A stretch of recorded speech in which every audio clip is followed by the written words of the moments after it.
Hello fellow cinephiles, Cinema Guru here, thanks for joining me today. So I'm continuing on my horror reviews for October, and today I'll be looking at Daybreakers. This came out in 2009 and was directed by Australian twin brothers Michael and Peter. And this was a follow-up to their first film Undead, which was sort of a zombie alien type film that was made on a really small budget, but was effectively made. It was a film that made me take notice of these particular guys and as them as directors, because I was really impressed with what they were able to accomplish with so little money, and how their visual effects were quite creative for what they were able to accomplish on such a small budget. But this is a really great follow-up film. Not so often do you see directors who start out that their second film is as good as or even better than their first film. A lot of the times the second film isn't as good or as different, where this just felt like an evolution from what they created with Undead. Daybreakers was such a fascinating film. In a lot of ways it was world building, much like what they did with Undead, but in a much larger scale. I like the vampire aspect and the story that they were sort of trying to tell. In a lot of ways it reminded me of films like Blade, Underworld, and films that really capture a unique and interesting idea in a particular city and what they're able to do with that. It had a much bigger budget with 21 million, and I think it was quite successful what they did with the film. I really sort of tried to tackle the vampire genre in a different way, and I thought that was refreshing. The idea that it was more of a virus, which we have seen in different incarnations of the vampire virus throughout particular movies, especially Blade and Underworld and movies like that. But it also tried to do something different with it. The idea that it was a virus that was carried within a bat that bit someone that ultimately this disease to take over. While watching this film, I started to think about COVID and what if, in a fantasy idea, what if COVID was a vampire virus, and what would that look like? And this is kind of what that film tackles, where people didn't go out a lot, and during the day the streets were clear and quiet because people are fearful of leaving their homes. And this kind of sort of looked at that idea of that, and I thought that was interesting. I like that the film pretty much takes place at night time, because that's their norm now. Because they're vampires, nighttime is where they go to work and do normal things. Daytime's where they sleep and aren't out in the world. And I like that we follow a vampire character, Ethan Hawke plays, Edward Dutton, who's a hematologist, works for Bromley Marks, the largest corporation supplier of human blood. And that's kind of where it gets into the Blade aspect too, I think, in a lot of ways, because there's sort of this idea that the humans that are left are used as feed bags pretty much and hung up, and their blood is taken in order to help facilitate the survival of this new particular race type of hybrid human vampire. And he's trying to come up with a synthetic to try and sort of stop allowing the new humanity to survive, because the blood's dwindling and they're trying to come up with alternatives. And he sort of doesn't partake in human blood. He finds other alternatives to that. And it's really about, he doesn't really feel part of that world. He doesn't feel part of that world. He doesn't feel like he belongs there. And we find out later is because he was forced to become a vampire by his brother, which had this whole other aspect to it where he felt resentful of what his brother did and being a vampire. And it's ultimately his interaction with a group of humans, and one in particular, Elvis, played by Willem Dafoe, that exposes him to the idea that there is a cure for this. We can change this, and it looks at how Elvis used to be a vampire and now he's not, and how that transpired. And it's really sort of back and forth between the vampires and the human race that are dwindling, the vampires' blood dwindling, and it's just about how they come into clash against each other. And you're not quite sure what's going to happen and who's right and who's wrong. But this has such a great cast. It does what they used to do in the 70s and 80s and 90s with Australian movies. They'll set movies in Australia, and then they'll bring in an actor from abroad, usually American actor from some other country, and they become the main focus. It's a way to draw larger audiences in and stuff like that. So this is kind of what this film does. because you've got Ethan Hawke, Willem Dafoe. So those two are the American aspects to the cast and draw a lot because of who they are and the actors they are.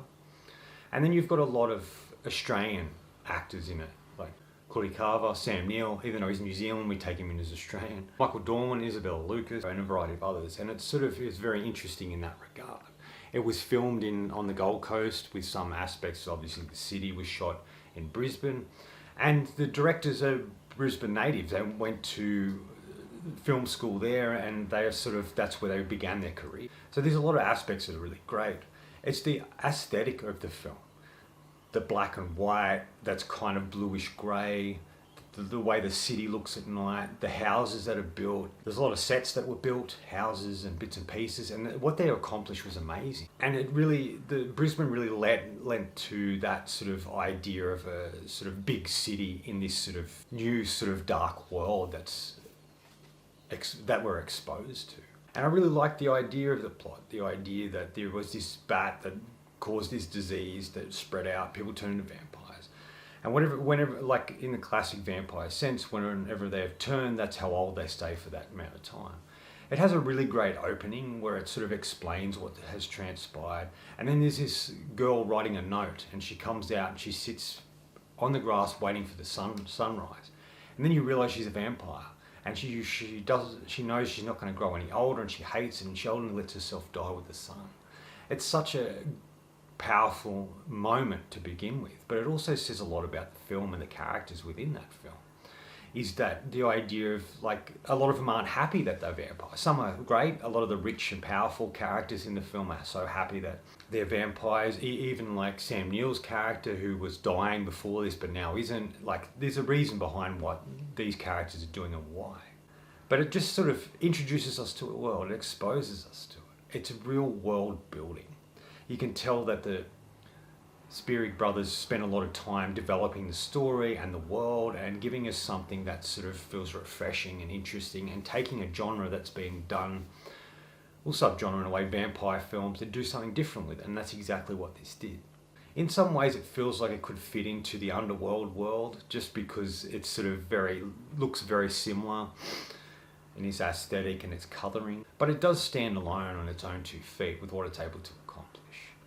I think Willem Dafoe is really great in it. I think his character Elvis is fascinating.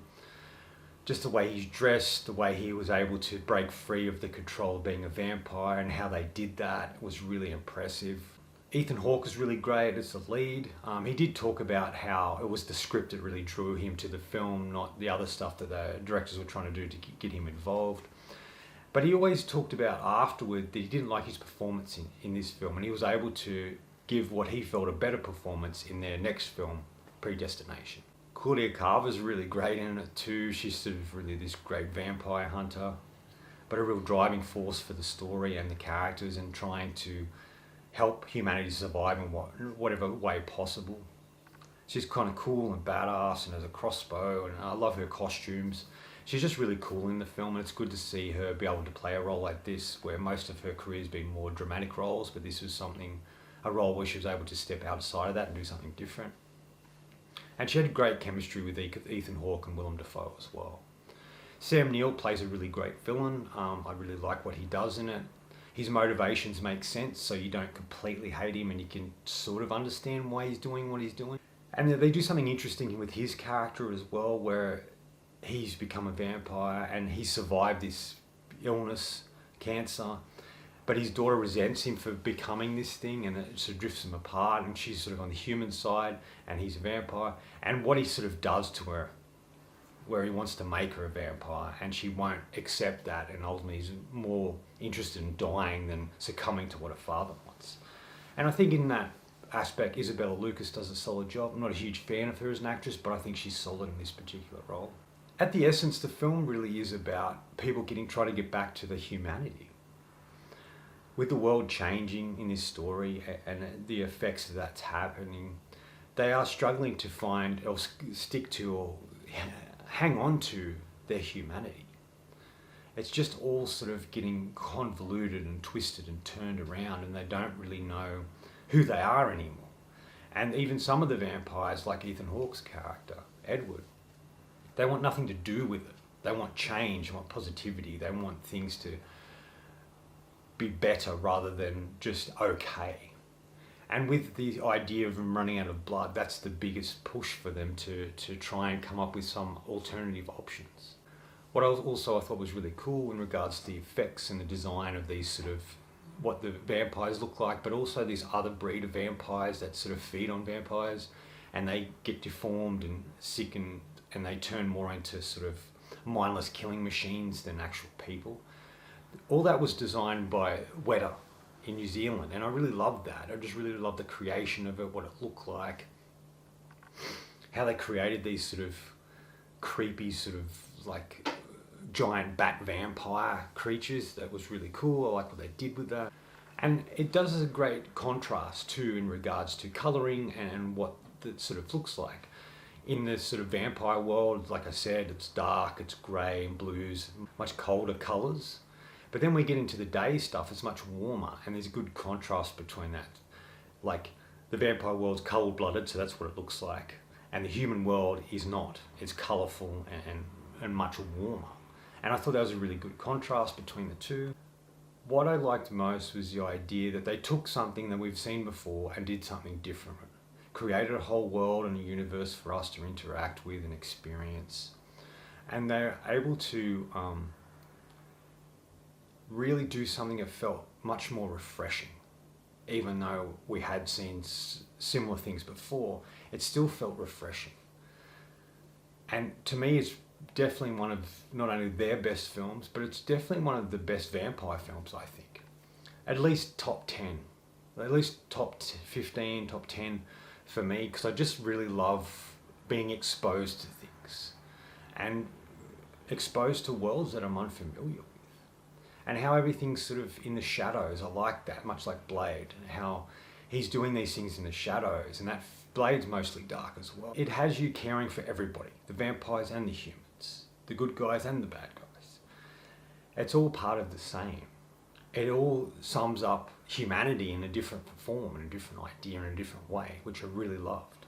It is a film that I've gone back to time and time again, and it is definitely one of the Spearing Brothers' best films. Like, I felt their original stuff, their first 3 films, even though Predestination is based on a short story, the originality in those 3 films is great. But then when they carry on with their, more films they do, Winchester wasn't great. I thought Jigsaw was fine and interesting, and they were doing something different with that. But they've never really done anything original. I feel if they return to something original, we could get another really great film. And I really hope that they do make another movie, because I think they're really talented filmmakers. And I really like that they're sticking to this particular world in horror and, I guess, sci-fi with undead. There's sci-fi elements to it, and so is Predestination.